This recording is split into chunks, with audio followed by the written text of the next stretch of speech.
So hello दोस्तों, स्वागत है एक नए वीडियो में। तो आज हम कक्षा 10 के करने वाले हैं जितने भी बहुविकल्पीय आते हैं हिंदी में। तो इसके लिए आप लोग तैयार हो जाइए और आपके एग्ज़ाम में बहुत ज़्यादा हेल्प करेगा ये क्वेश्चंस। तो चलिए चलते हैं, उसके बाद चलते हैं क्वेश्चन पर।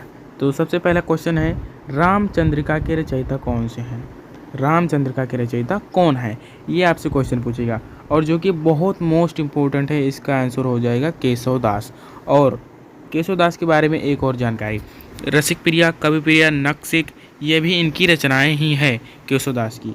और उसके बाद बात करते हैं दूसरे नंबर क्वेश्चन की। तो केशव दास रीतिकालीन कवि हैं। ये आपसे क्वेश्चन पूछेगा कि केशव दास किस काल के कवि हैं, तो आप लोग आंसर दे दीजिएगा रीतिकाल की। और चलिए चलते हैं अगले क्वेश्चन की तरफ। यहाँ पर जगन्नाथ दास रत्नाकर द्वारा रचित क्या है, मतलब इनकी रचना क्या है? तो इनकी रचना क्या है? उद्धव शतक। बहुत लोग जाते हैं वैदेही वनवास लगाते हैं, लेकिन वो गलत होता है।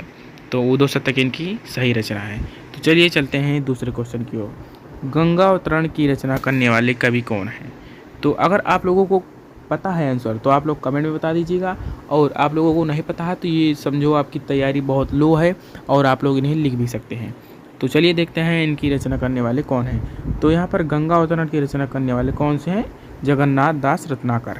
तो यहाँ पर ये मोस्ट इम्पोर्टेंट क्वेश्चन बनता है। उसके बाद है श्री कृष्ण गीतावली।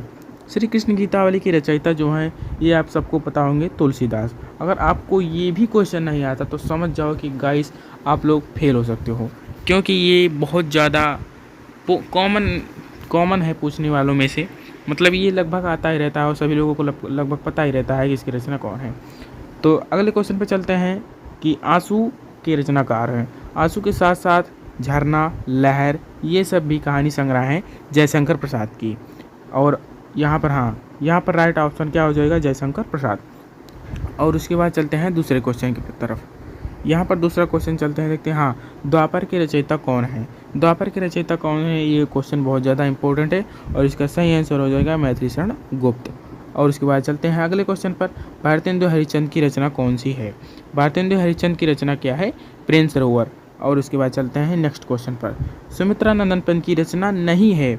तो आप लोग यहाँ पर ध्यान दीजिएगा कि सुमित्रा नंदन पंत की रचना नहीं है।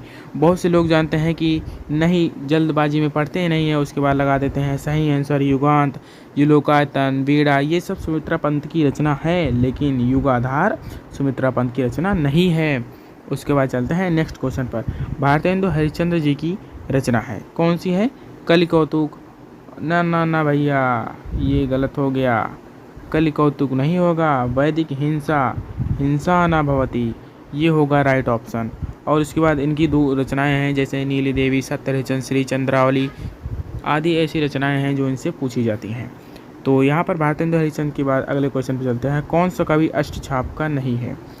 तो कौन सा कवि अष्टछाप का नहीं है? यहाँ पर राइट ऑप्शन क्या हो जाएगा? नाभादास, क्योंकि नाभादास अष्टछाप के कवि नहीं हैं। अगर आप लोगों को पता है तो कमेंट बॉक्स में बता दीजिएगा कि अष्टछाप के कितने कवि हैं। वैसे मैं बता दूंगा, जैसे हैं सूरदास, नंददास, परमानंद दास, कृष्णदास, चतुर्भुज दास, चित्तस्वामी, गोविंद स्वामी और कुंभन दास, ये 8 अष्टछाप के कवि हैं। और उसके बाद चलते हैं नेक्स्ट वीडियो पर। रीतिकाल के किस कवि? गाइस, इस पर आप लोग जितना टिक लगा सकते हो, ये मोस्ट इम्पोर्टेंट है आपको लिए, क्लास 10 के एग्ज़ाम के लिए बहुत ज़्यादा इम्पोर्टेंट है।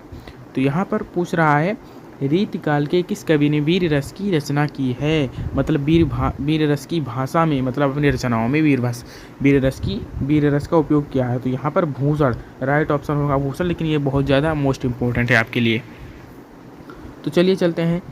तो अगला क्वेश्चन है, झांसी का पद्मावत किस भाषा में लिखा गया? ये भी मोस्ट इम्पोर्टेंट है। तो अवधी भाषा में लिखा गया है। और सबसे ज़्यादा मोस्ट इम्पोर्टेंट है कि झांसी का पूरा नाम मलिक मोहम्मद झांसी। और उसके बाद ये जो है किस काल के कवि हैं? भक्ति काल के प्रेम मार्गी शाखा के। एक बार फिर से, भक्ति काल की प्रेम मार्गी शाखा के कवि हैं। और ये बहुत ज़्यादा मोस्ट इम्पोर्टेंट है, पूछा जाता है। अगर आप लोग जितना इम्पोर्टेंट लगा सकते हैं उतना लगाइए, क्योंकि ये क्वेश्चन बहुत ज़्यादा इम्पोर्टेंट है। तार सप्तक का प्रकाशन, यहाँ पर तो संपादन है, लेकिन पूछा जा सकता है तार सप्तक का प्रकाशन भी पूछा जाता है। और संपादन तो अज्ञेय नहीं क्या है, तो सभी को पता है, लेकिन इसका प्रकाशन एक एक हुआ है 1943 ईस्वी में, दूसरा हुआ है कब 1951 ईस्वी में, 51 है 51, नहीं सॉरी गाइस, यहाँ पर एक है 1943, उसके बाद 1949, उसके बाद आगे भी है और आपको कितना केवल इतना ही याद करना है। तो यहाँ पर हमारे क्वेश्चन ख़त्म होते हैं। और अगर आप लोगों को वीडियो पसंद आए तो लाइक कर दीजिएगा, और अगर ऐसी ही वीडियो देखनी है तो चैनल को सब्सक्राइब कर लीजिएगा और कमेंट में अपना स्कोर ज़रूर लिखिएगा। तो मिलते हैं नेक्स्ट वीडियो में।